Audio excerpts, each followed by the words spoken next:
how to make a personal portfolio website. Hey guys, welcome back to the YouTube channel. In this video, I'm going to be showing you how you can create your own personal portfolio website. So let's get into it. Now, the first thing that you're going to do is you're going to go onto sites.google.com, and we're going to be using Google Sites to make our portfolio, and there are a couple of reasons why.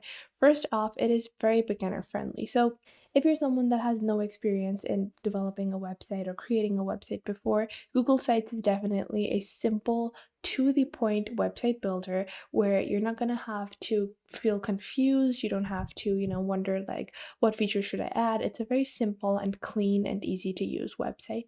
So that is the reason that I recommend that if you're not very tech savvy and you just want a online portfolio for whatever business that you are working in, then you can use Google Sites to create a simple little presence on your online platforms. Now, to get started with Google Sites, what you're going to do is you're just going to click on sites.google.com, and you're going to automatically be logged onto your Google account. So if you have logged onto your browser with your Google account, it's going to be logged in, or you're just going to have to log on to your Gmail account, whatever it might be. Once you log on, this is going to be your homepage. So on your homepage, you have this template gallery over here that expands, and you have quite a few templates that you can work with. Or you can just click on blank over here and then begin with a blank slate. Now, for the purpose of this video, I'm going to show you how you can actually customize your own template. So there are 3 portfolio templates over here that are available. So I'm just going to click on this, and I'm just going to show you guys how simple and easy and to the point it is to use Google Sites to create your own portfolio. Now, there is a con to Google Sites, and I'm going to show you guys what it is.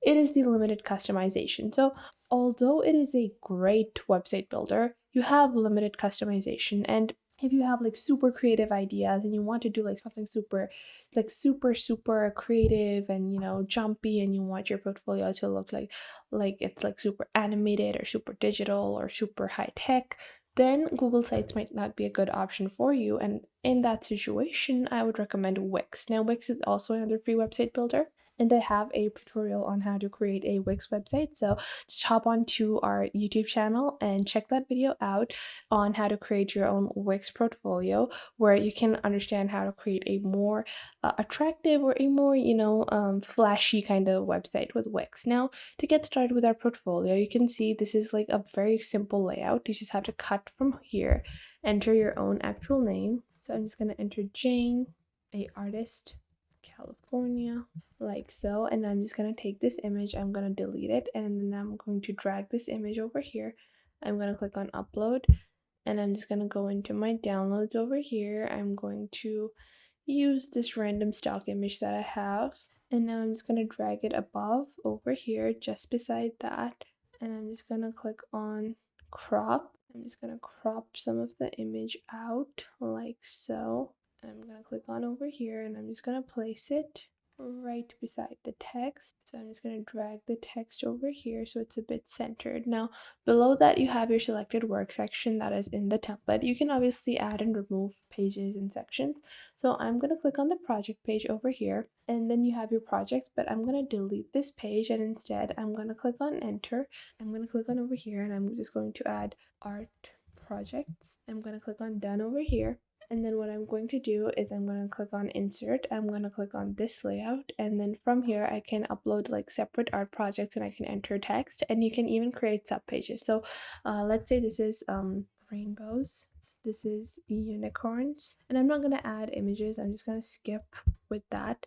I'm pretty sure you guys know how to upload an image by now, but I'm just going to click on unicorns, and then I'm going to add demons, and then I'm just going to add waterfalls. And then what I'm going to show you guys is how to create sub pages like so. So you have this page called art projects, but if you want sub pages, what you're just going to do is you're going to click on this, you're going to click and enter the name.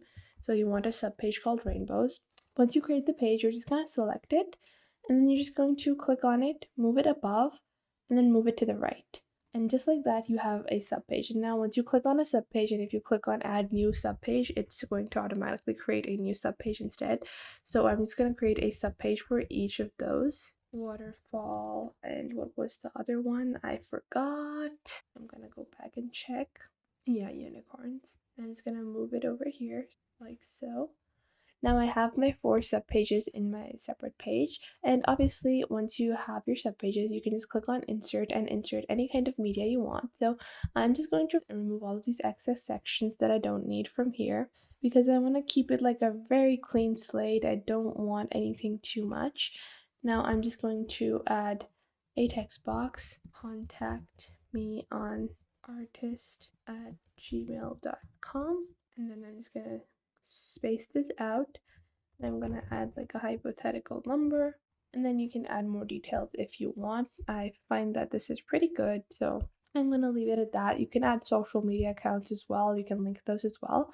But if I go back onto my pages and go onto my art project, what I'm going to do is I'm gonna, instead of like having these plain text, this text, whenever I click it, should lead to the subpage. So for that, you're just gonna click on insert link, and you can see that you have this option to link your subpages. So I'm just gonna select the text, insert link, and I'm gonna insert the corresponding page or the corresponding subpage to the text over here. Waterfall, insert all of that.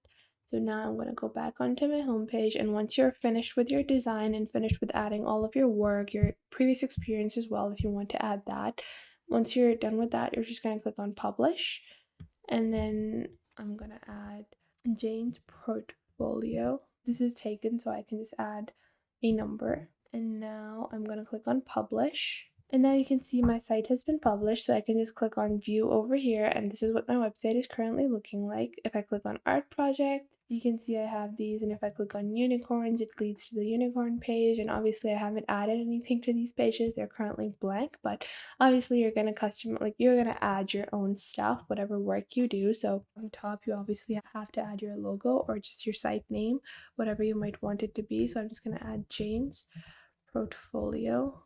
And then what I'm going to do is you can click on add header to add like a header, but for this type of website, I prefer to just keep it a title only and then just go straight to the point. So I like a straight to the point portfolio because most people are not going to be interested in knowing this and that. They just want the basic information.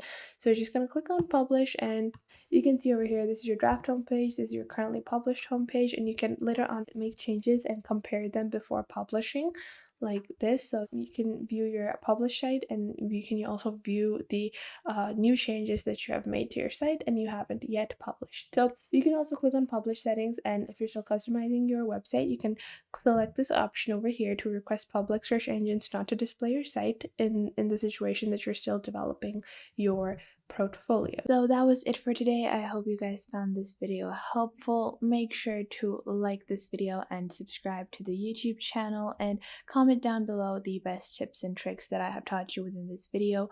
And make sure to also share this video with your friends and family and to other creators as well, so you can help them out as well, and to anyone that might need to know this basic detailed platform and how you navigate through these different social websites. So I hope this was helpful enough for you, and make sure that you do leave a comment down below if I missed out on anything and if there is anything you would like to add, and I will catch you guys in the next video.